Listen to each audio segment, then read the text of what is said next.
สบายดีFC ทุกคนนี่คือหน้าวานผ่านไป7 วันเนาะ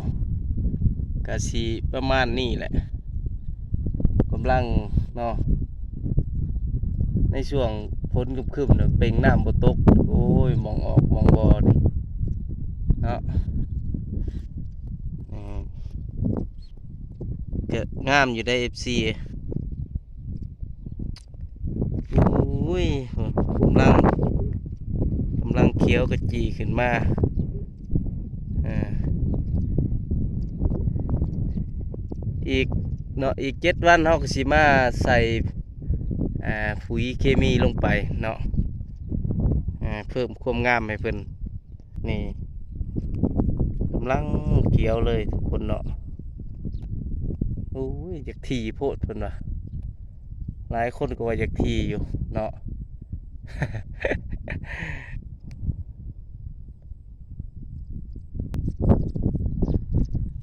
กำลังเคี้ยวกระจีงามแล้วงามแล้วทุกคนงามแล้ว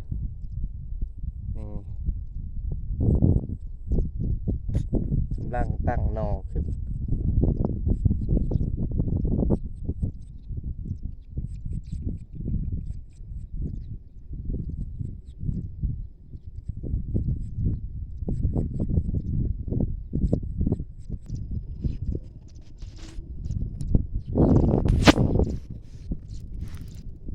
ตัวนี้วานมือวันศุกร์นะให้นี่เนาะ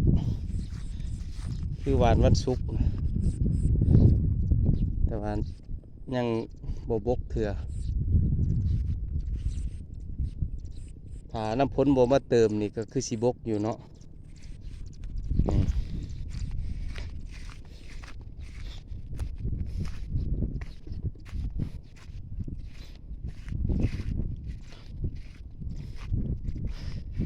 แต่บนบ่ออกนี่ก็สิได้แซมเนาะ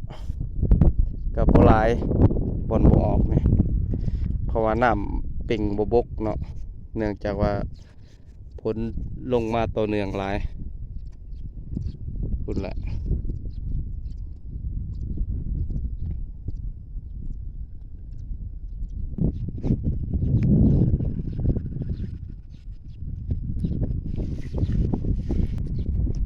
2 มื้อนี่เคี้ยวออกทุกมิดแล้วนะ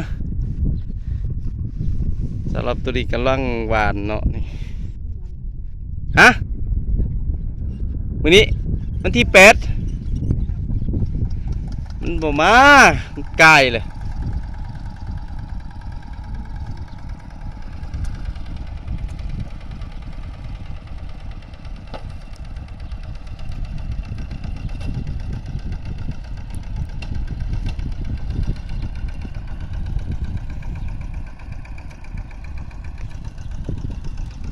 เห็ดหน้าปังเห็ดหน้าปี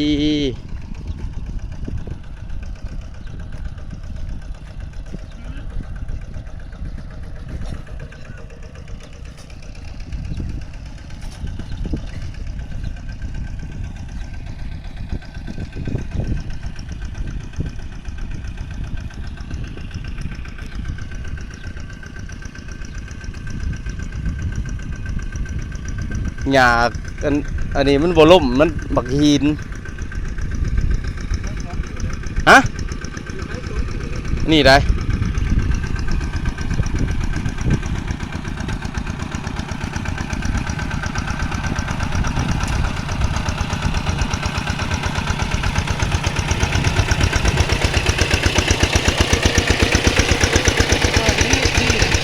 ฮะเด้อมาเด้อ FC เด้อ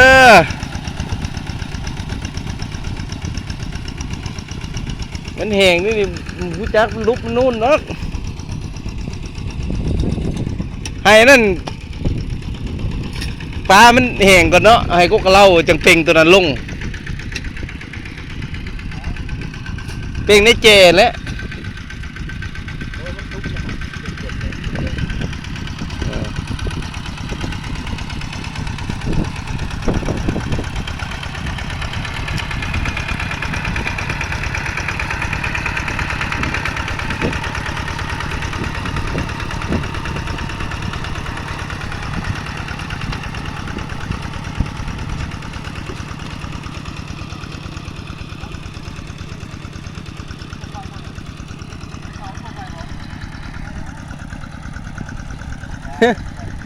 ฮะเขาเลยย่านมีดเข่าไหลไปในนี่นะเขาจะบ่กล้าหวานเพชร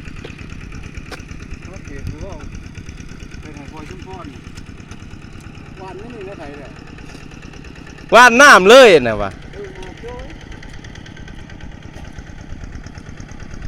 โอ้ยวะแมนบ่เกตวะเบิ่งคาดคือว่าไหลลุยมาน่ะอุ้มหลุมมา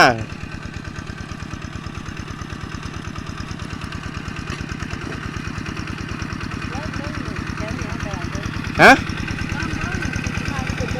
จังหวะถ้ามันได้ผลเนี่ยสูตรนี้แล้วมันจังบ่อนั่นมันถมเหม็นเลย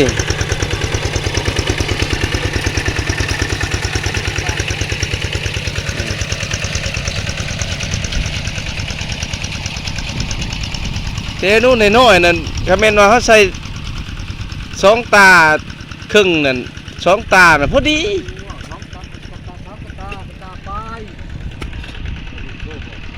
สองกระตาผมเจ้าหัวห่วยเบิ่งมันทีมันห่างมันรู้จักมันมีแต่น้ำ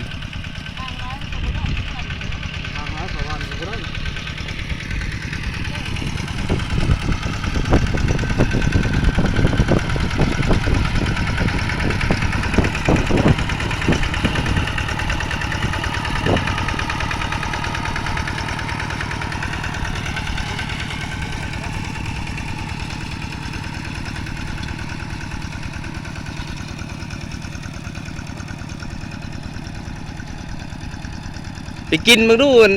ยาอยู่ในบ่อหลดนะ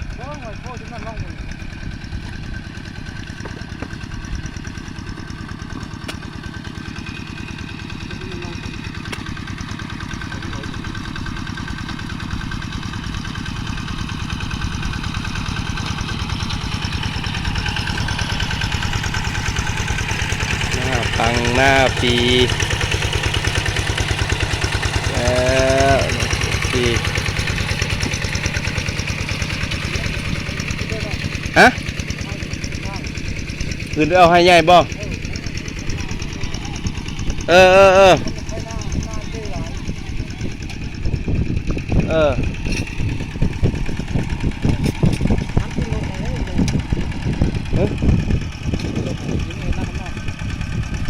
า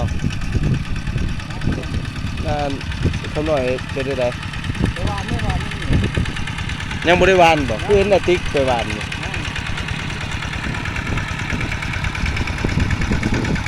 บ๊ายบาย FC ทุกคนฝากกดไลค์กดแชร์หน่อยเด้อ